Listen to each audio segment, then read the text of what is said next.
Oke, assalamualaikum warahmatullahi wabarakatuh. Di sini saya akan menjelaskan mengenai aplikasi POS atau Point of Sales. Jadi aplikasi ini cocok banget untuk toko-toko kelontong atau restoran atau kafe-kafe juga bisa menggunakan aplikasi ini. Sebelum saya jelaskan lebih lengkap, di sini saya menjelaskan mengenai pembuatannya ya. Jadi aplikasi ini saya menggunakan Code Igniter versi 4, versi terbaru, dan juga menggunakan database-nya MySQL ya. Oke, langsung saja kita perhatikan. Di sini ada dua level. Yang pertama itu ada kasir sama admin. Oke, di sini kita akan masuk ke kasir dulu. Kita masuk ke admin dulu ya. Nah, di dalam admin ini ada beberapa menu. Ini adalah menu pertama kali yang akan ditampilkan ketika kita berhasil login dashboard admin. Jadi pertama di sini ada informasi mengenai income atau pemasukan hari ini atau pemasukan total dari aplikasi ini, dari transaksi pada hari ini gitu ya. Di sini juga ada beberapa produk yang sudah diberikan oleh admin, ada juga transaksi yang sukses, ada juga member, ada juga supplier dan juga kasir. Oke, di sini ada penjualan. Di dalam penjualan ini terdapat beberapa data penjualan, diantaranya ada invoice. Jadi ketika kita menggunakan transaksi, di sini akan ada otomatis invoice ID. Invoice ini akan otomatis. Tidak hanya invoice saja, di sini juga ada nama produknya siapa, kasirnya siapa, dan juga total. Di sini juga kita bisa show data untuk melihat detail dari penjualan yang sudah berhasil itu tadi ya. Di sini juga ada foto produknya dan sebagainya gitu ya. Kita juga bisa menghapus. Nah, kita bisa hapus. Itu untuk penjualan. Di sini juga ada customer. Customer juga sama, kita bisa menambahkan data customer baru. Dan di sini juga sudah ada validasinya ya. Jadi semisal kalau di sini kalian kosongin semua, maka akan ada error. Nah, kita pakai validasi. Di sini nomor HP wajib diisi, ada nomor telepon wajib diisi, dan juga alamat wajib diisi. Tidak hanya bisa ditambahkan saja, di customer juga bisa diedit dan juga dihapus. Ya, caranya bisa edit dan juga tentunya bisa digunakan untuk hapus. Di sini juga ada fitur pencarian. Jadi misal kalau kalian mau cari nama customernya siapa gitu ya, kalian tinggal cari di sini aja. Lanjut kita ke supplier. Nah, supplier ini adalah supplier orang yang mensuplai produk yang kita jual gitu ya. Di sini sama seperti customer, kita juga bisa menambahkan. Di sini ada namanya siapa, nomor teleponnya siapa, address, alamat, dan juga description. Nah, ini sama seperti customer, dia juga sudah menggunakan validasi. Jadi kalau misalnya ada data yang salah, itu akan error. Termasuk di sini juga ada validasinya, yaitu minimal karakter 4. Ketika karakternya cuma 2, maka dia akan error. Kita coba ya. Karakternya cuma 2 gitu. SA gitu. Kalau kita submit, otomatis dia akan error minimal 8 karakter. Oke, lanjut ke show data. Ini untuk menampilkan detail dari supplier yang sudah kita masukkan. Ada juga fitur edit dan juga hapus, sama seperti customer. Di sini juga terdapat fitur pencarian. Oke, kita lanjut aja ke produk. Produk di sini ada beberapa macam ya, ada submenunya. Jadi ada kategori, utils, sama produk. Oke, di sini ada kategorinya, sama ada tambah, edit, dan juga hapus. Oke, kita langsung ke utils, sama seperti kategori juga. Dan di sini ada juga produk ya. Nah, produk ini juga sama seperti yang lain, ini juga ada validasinya. Di sini juga ada foto produk ya. Foto produk ini juga terdapat validasi. Jadi kalau misal ukuran filenya lebih dari 2 MB, maka dia tidak akan masuk ke sistem, dia akan ditolak gitu. Kita kasih contoh, misal file yang kita upload itu tidak gambar, melainkan file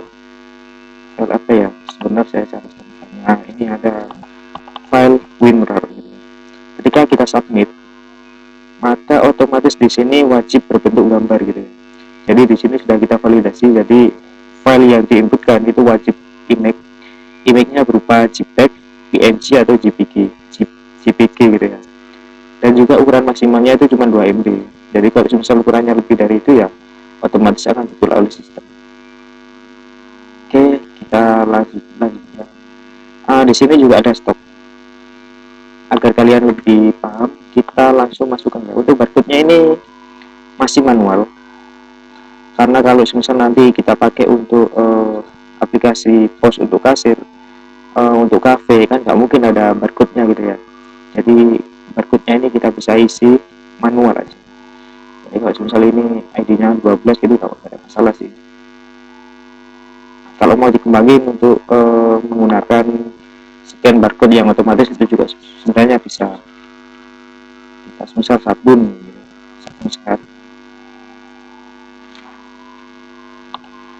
Di sini juga ada kategori. Kategori ini sesuai dengan kategori yang di sini tadi ya, yang sudah kalian bukan. Di sini ada banyak kategori. Ada juga utils itu tidak dari sini. Kita lihat di sini. Ini harganya berapa? Harganya berapa? 3.000 ya. Nah, itu foto produk. Di sini karena saya nggak punya fotonya, jadi saya upload foto sembarang ya. Ini sebagai uji coba. Foto ini kita simpan. Nah, ini ada error. Ternyata dia harus 10 karakter. Jadi kita isi sembarang aja nggak masalah. Nah, ini foto wajib isi karena tadi ketika di reload otomatis filenya akan hilang. Oke, di sini produknya sudah kita tambahkan dan di sini otomatis stoknya itu akan kosong. Terus gimana mas? Stoknya ini nanti ada di sini. Di sini ada produk in, ada produk out. Kalau produk in berarti ada stok yang masuk. Ketika produk out maka ada produk yang entah itu expired atau terkena kecelakaan atau gimana gitu ya. Jadi produknya itu produk gagal. Itu masuk ke produk out. Kalau produk in itu produknya masuk. Oke. Di sini stoknya masih kosong. Ini bisa kita seperti biasa. Bisa diedit, bisa di show untuk menampilkan detailnya, dan juga pastinya bisa dihapus. Cuman karena ini saya gunakan untuk uji coba jadi nggak saya hapus ya. Saya akan langsung masuk ke produk in. Jadi di sini bisa kita tambahkan. Ini ada stok masuk. Nama produknya apa? Sabun sehat. Nah, sabun sehat ini yang tadi ya. Nah, dari di sini suppliernya siapa? Suppliernya ini bisa kita isi sembarang ya. Nah, ini KTY ini adalah berapa jumlah stok masuknya. Coba 20 gitu ya. Untuk di dalam produknya bisa kalian kosongin atau bisa kalian isi gini ya. Kita isi sembarang dulu sebentar. Oke, di sini berhasil tambah stok. Nah, kita coba lihat di produk. Maka otomatis di sini ada 20. Karena produknya sudah kita masukkan gitu ya.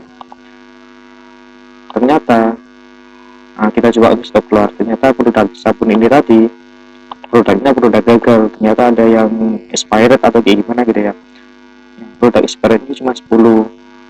Jadi kita simpan. Berhasil. Jadi di sini total produknya itu cuma 10 karena yang 10 tadi itu sudah expired gitu ya. Oke, kita masuk ke transaction. Nah, di transaction ini kita sudah menggunakan Ajax. Nah, kita menggunakan Ajax. Jadi ini adalah halaman inti dari aplikasi ini sebenarnya sih. Makanya kita pakai Ajax. Nah, di sini kalian bisa pilih nama kaset. Nama kaset ini otomatis. Tanggalnya otomatis. Nah, nama customer ini bisa diisi atau tidak. Kalau kalian tidak isi, itu kalian bisa pilih nun ini. Kalau kalian mau customernya ada namanya, ternyata namanya Suzy gitu ya. Kalian bisa pilih. Di sini nama produknya semisal sabun sehat. Setelah itu KTY itu jumlah pembeliannya ada berapa. Misal dia beli cuman 2. Nah, di sini juga ada data transaksi. Di sini ada invoice. Invoice ini dia otomatis. Invoice ini didapat dari TRS, itu artinya transaksi. Nanti bisa diganti lagi sih sebenarnya. Ini ada tahun 2020, bulan 8, tanggal 14. Sekarang ya. Ada 745, ini adalah kode unit yang tidak akan dimiliki oleh transaksi lain. Jadi ini kode ini hanya bisa digunakan untuk produk ini doang, untuk transaksi ini doang. Kalau transaksi yang lainnya itu tidak pakai 746 ini. Oke, kita coba add to chart. Nah, di sini otomatis akan menghitung jumlah totalnya gitu ya. Totalnya ternyata 6.000. 6.000 dapat dari mana? Dari harga produknya itu 3.000 dikali 2. 2 ini jumlah 2 ini adalah dua pembelian kita beli 2, jadi 3.000 dikali 2 sama dengan 6.000. Kalau misalnya ada kesalahan, oh saya nggak mau beli ini, saya cancel gitu ya, kalian bisa hapus. Nah gitu ya, ternyata saya beli lagi deh, cuma satu gitu ya. Oke, setelah itu di sini ada proses pembayaran, di sini ada reset. Reset ini bisa kita pakai, kita coba. Nah, kalau kita reset berarti otomatis keranjangnya akan kosong lagi dan invoice-nya ini akan berubah lagi karena kita reset gitu ya. Oke, kita coba memasukkan satu transaksi gitu ya. Saya mau beli produknya namanya sepatu, belinya 2.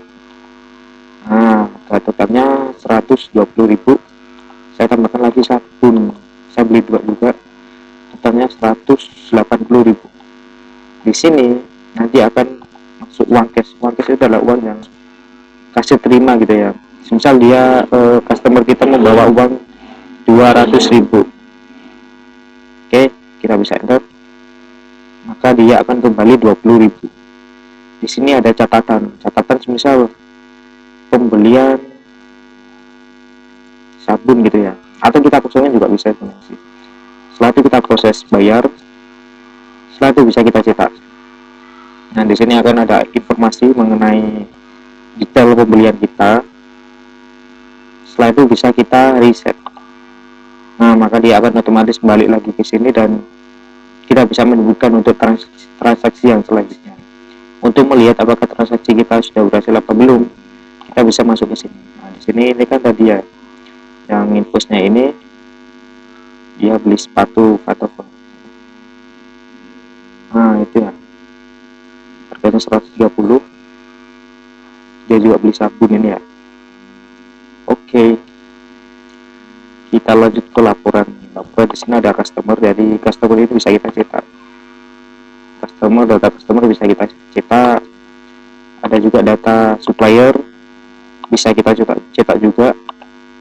Ada juga data untuk transaksi sama, dan juga untuk produk. Di sini juga ada account. Nah, account ini adalah account dari kasir gitu ya. Jadi di admin ini itu adalah level paling tinggi dari aplikasi ini. Jadi kalian bisa menambahkan kasir baru. Misal mau kasir gitu ya.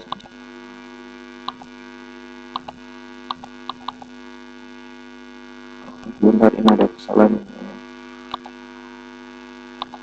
Nah, di sini kalian bisa menambahkan. Selanjutnya di sini juga kalian bisa edit dan juga hapus. Nah, misal kalian mau menambahkan fotonya gitu ya. Ini sebenarnya dia bisa sih. Oke, kita lanjut ke profile. Profilnya adalah profile dari ininya sih, profile dari akunnya ini. Oke, mungkin itu yang beberapa menu yang ada di admin ya. Kita coba untuk logout, kita akan coba masuk ke kasir. Kalau untuk yang kasir,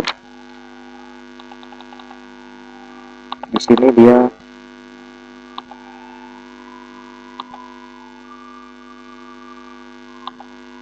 oke, sebentar, di sini ada masalah ya.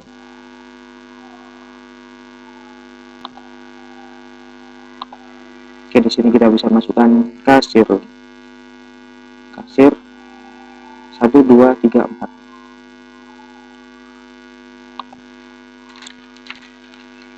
Oke, kita sign. Nah, di sini kasir sebenarnya menunya sama seperti yang di admin, cuman ada beberapa menu yang akan saya hilangkan.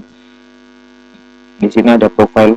Kalau di admin kan ada akun kasir gitu ya. Di sini dia nggak bisa menambahkan kasir lagi gitu ya.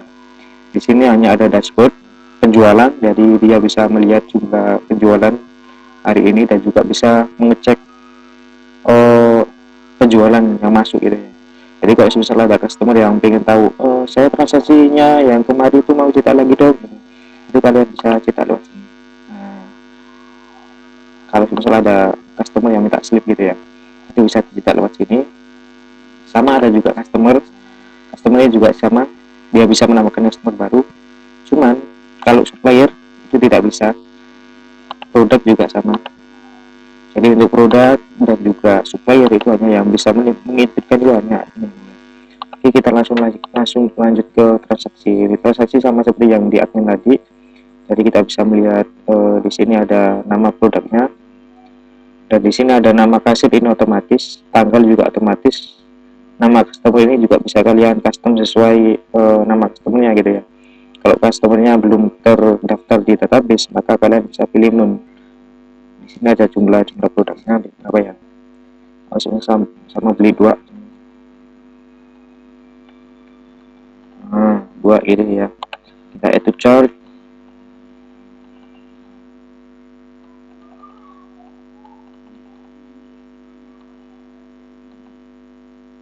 Oke, uangnya 100.000. Ini ada kesalahan ini ya. Sebentar saya hapus dulu.